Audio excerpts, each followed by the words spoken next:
Folks, welcome to the Jake Feinberg Show. Sunday evening here in Tucson, and here with a dear soul brother from Philadelphia, author and illustrator, Fuzzy Town, Zachariah Ohora. Welcome to the Jake Feinberg Show. Always good to be here. Welcome back. Yeah, it's nice to be here. Can you just talk a little bit about what you want, like when people watch this 50 years from now, what do you want? What is your legacy? What is the most important thing that you want to get across with the information that you're putting out there? That's kind of a two-part question. I think I used to think I believed in legacy, and now I realize it doesn't matter. So I'm not worried. Like, there isn't, like, I want to make a change while I'm here on this planet, but we're all just temporary visitors, and so after I'm gone, who cares? I did. But, so what's the change, though? What's the change? The change, I mean, my change is just basically, being kind, just basic kindergarten stuff of like how to share and be a good person and try to do that myself and understand people where they're at and let them be whoever the fuck they want to be and do it their way and it's just generally anti-authoritarian across the board because I'm just not like anybody who kind of claim like you do have to have order. I'm not saying chaos, but I dig. All authority has to be like always challenged and always checked because anybody that like claims that they have authority, it's always the same old things. It's like, oh, God gave me authority or whoever did or whatever. You have to kind of test it, so it's a little of that, but the main thing is Fuzzy Town, staying fuzzy and hopeful and, sharing empathy, really. Have you had meaningful interactions this weekend with anybody about people saying, this was inspiring for me? Not even necessarily what you said during the lecture, but in terms of in terms of the product that you're putting out, like, to me, like I told you in the car, it's all about inspiration, and I feel like in this time, on this planet, in this life, that's what it's about. Totally, and that's what gives me juice is like running into people who are like, thank you for doing what you're doing, and like kids love it, and it like helps teachers, get concepts across to them in a fun way that's entertaining and funny. And can you give an example of a concept?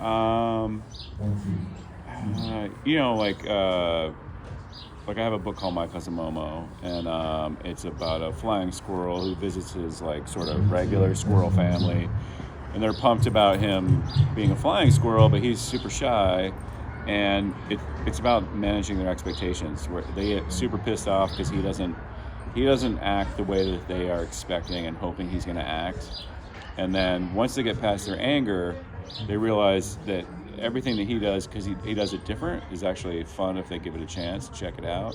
And then when they sort of meet him halfway and do things his way, he opens up and then he ends up, demonstrating his flying skills and stuff. But that kind of stuff. The overarching thing is that for cats that are feeling ostracized within their family, it's a way to maybe understand that time heals the wounds to a degree.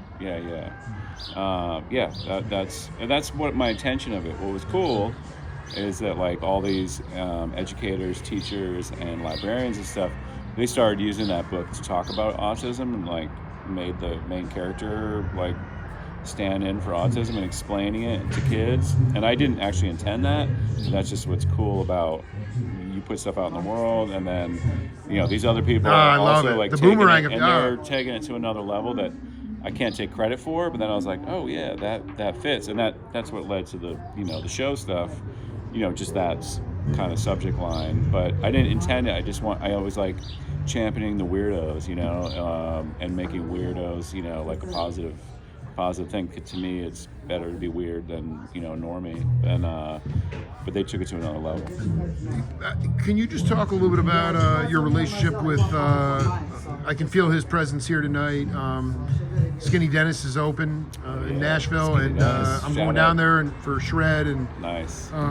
But I just want you to talk about Zeph and I, and ultimately like you know what it is.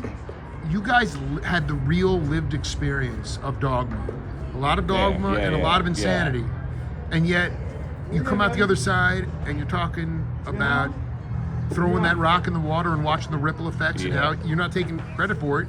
No, and I just wonder about, like, if you could talk to younger cats who are in the darkness right now, what would be your advice to them about perseverance? Yeah.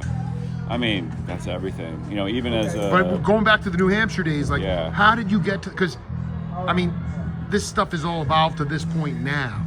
Yeah. But back then, you guys know what you were going through. Yeah, I mean, I think, unfortunately, it's what life is like the stuff that's hard for you, that, like, you know, where you're on your own and you figure out how to survive, is actually, even though it's like a neglect in the moment, it's actually like the best thing for you.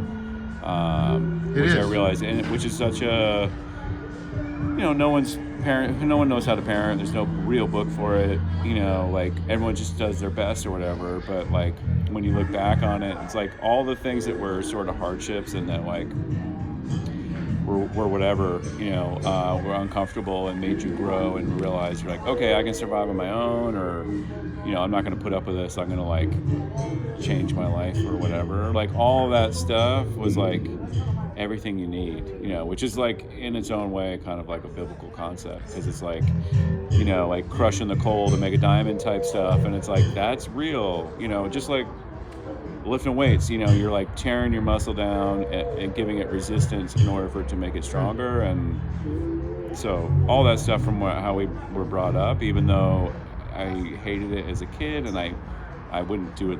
I don't do it with my own kids the same way. Especially all the dogma stuff. Like, I see that's just a control mechanism, and I don't, you know, any kind of control like that, I'm instantly against. But at the same time, it gave me space to sort of, like, think for myself, and, you know. Do you it just with your folks? I mean, to me, there's something there that they still somehow, or maybe it was so extreme that it fostered your own independent streak. There's definitely that. To think for yourself. I mean, yeah. I mean, know, which oddly, funnily enough, I mean, on my dad's side, I believe that there's some way out cats, man. He encouraged that, like, going against the stream, and, like, you know, a lot of the things that we sort of are like our guiding principles. He did say that stuff, you know. He did give us those ideas, like, you know, you're, whether they're bullshit or not, like, you're special, you should do this, you know, you could do anything you want, you know, and giving you that, like, couldn't really support you, but, like, at least in you know, in his words, he could be like, hey, you don't be like everyone else, like, forge your own path, and that, you know, and that's what we did.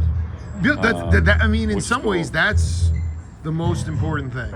Yeah. And for you to be here today, I mean, I'm thankful for, you know, like, I'm thankful for that part of it, you know, for that. And now you have a chance to raise your family the way you want to.